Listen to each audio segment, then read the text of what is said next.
Hola a todos del otro lado y bienvenidos a un nuevo episodio de Fundamentos del Dibujo, una serie donde voy compartiendo mi proceso de aprendizaje con el fin de mejorar como ilustradora. En este capítulo veremos elipses, cómo construirlas y cómo aplicarlas a un dibujo. Comencemos por entender qué es una elipse. Básicamente, una elipse es un círculo plano que puede ser distorsionado por la perspectiva. Cuando el plano está de frente, lo llamamos círculo, y cuando está en perspectiva, lo conocemos comúnmente como óvalo. Muchos elementos que nos rodean en la vida cotidiana están formados por una estructura o secuencia de elipses.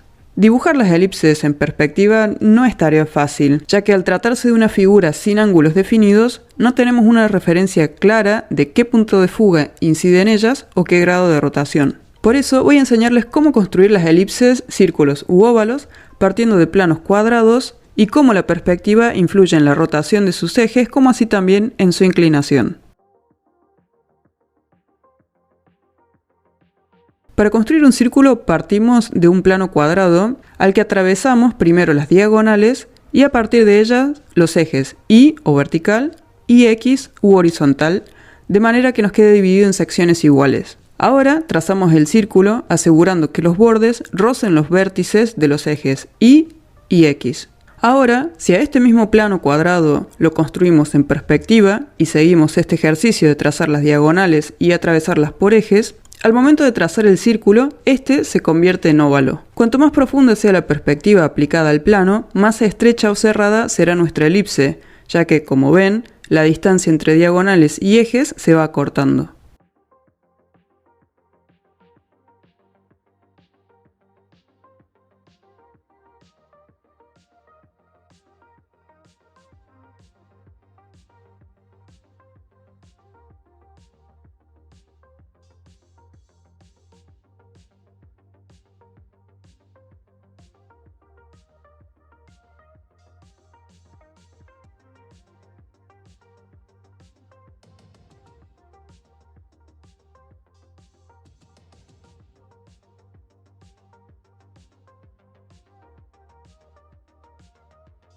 Estos dos ejemplos tienen algo en común, y es que ambos tienen un eje principal sobre el que rotamos el plano y el cual no se ve afectado, por decirlo de alguna manera, por los grados de perspectiva aplicada.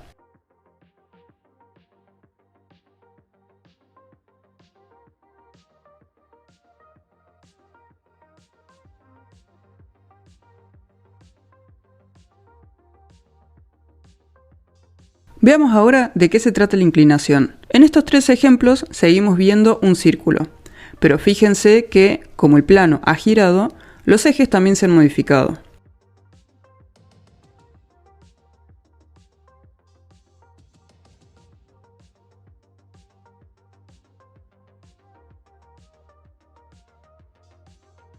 Si a estos tres casos les aplicamos perspectiva, veremos que no solo se estrecharía el diámetro de la elipse, sino también su ángulo.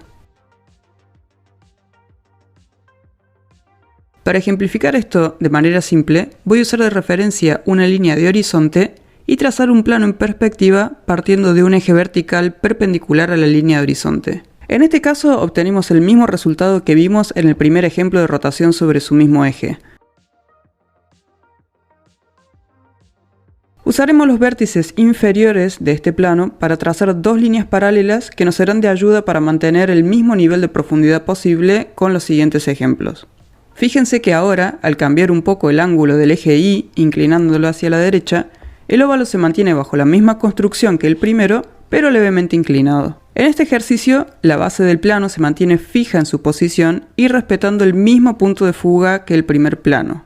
Esta línea es el eje principal de inclinación. Si estos planos los colocásemos uno encima del otro, veríamos claramente que este eje permanece inamovible, mientras que las elipses se van inclinando como si se tratase de los cuadros de una animación. Algo importante a tener en cuenta sobre los óvalos es cómo indicar qué dirección están siguiendo dentro de la figura que los contiene. Cuando hablamos de figuras y óvalos, generalmente nos referimos a cilindros en todas sus variantes y modificantes.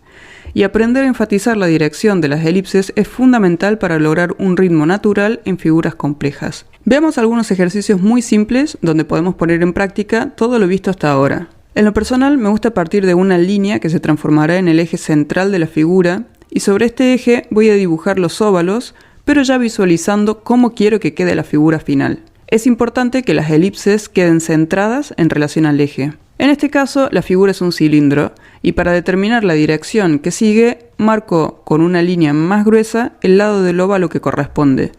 En este ejemplo serán los del lado de frente.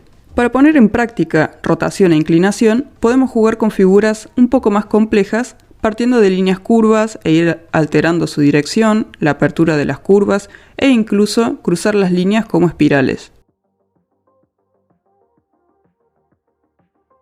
Estos ejercicios parecen simples, un poco aburridos quizás, y siempre disparan la pregunta de ¿para qué sirven? Pregunta que yo también me he hecho muchas veces. Bueno, sirven para aprender a dibujar de manera consciente, a entender estructuras, nos fuerzan a pensar cómo construir figuras de manera correcta, de manera tal que podamos interpretar lo que vemos en la vida real para plasmarlo en una hoja, o bien para darnos la libertad de dibujar desde nuestra imaginación con una noción básica de cómo trabajar los elementos que queremos plasmar.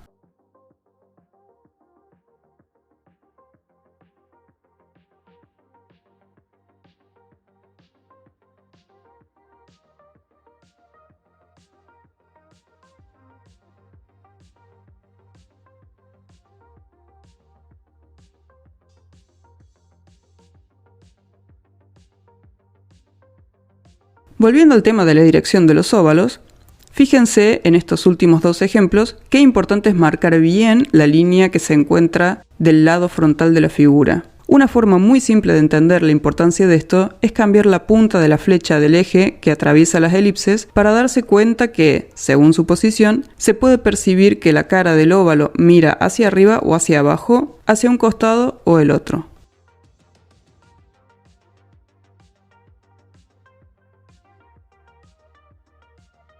Este mismo ejercicio podemos aplicarlo a figuras orgánicas que nos obligan aún más a pensar cómo resolver el diámetro, la dirección y la inclinación de las elipses que lo conforman.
Por último, apliquemos todo lo aprendido en un objeto real. En este caso elegí este dino de cuello largo porque es ideal para este caso. Partiendo del último ejercicio, primero estudiemos la forma principal del animal y su estructura de elipses.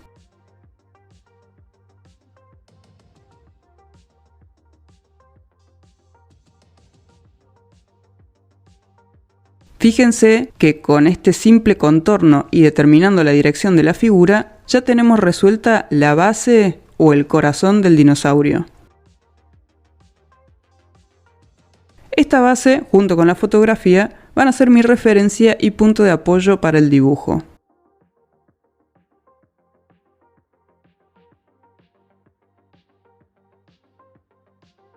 Las elipses que trazamos anteriormente nos darán la pauta de las líneas de superposición, es decir, qué líneas van enfrente de otras para lograr este efecto de volumen. Un claro ejemplo de esto son las líneas de las patas metiéndose por encima de la panza y el cuello.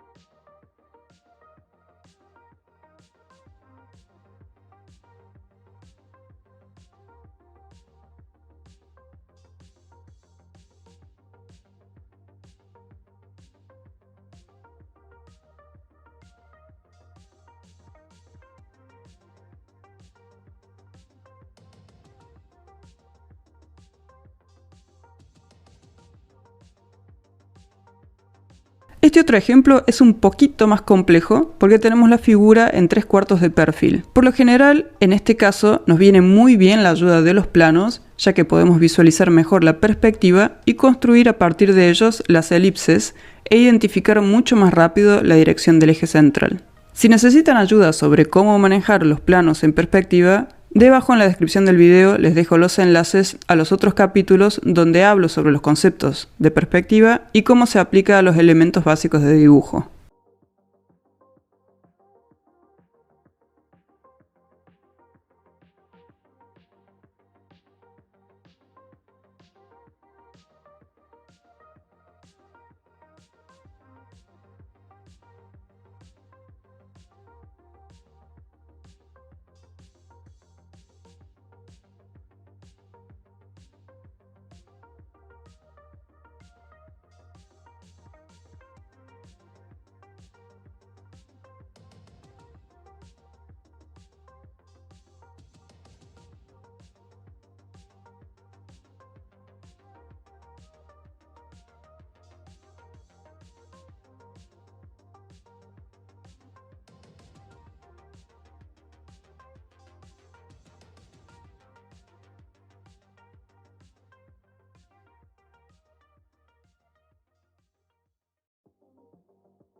Bueno, gente linda, esto es todo por este capítulo de perspectiva.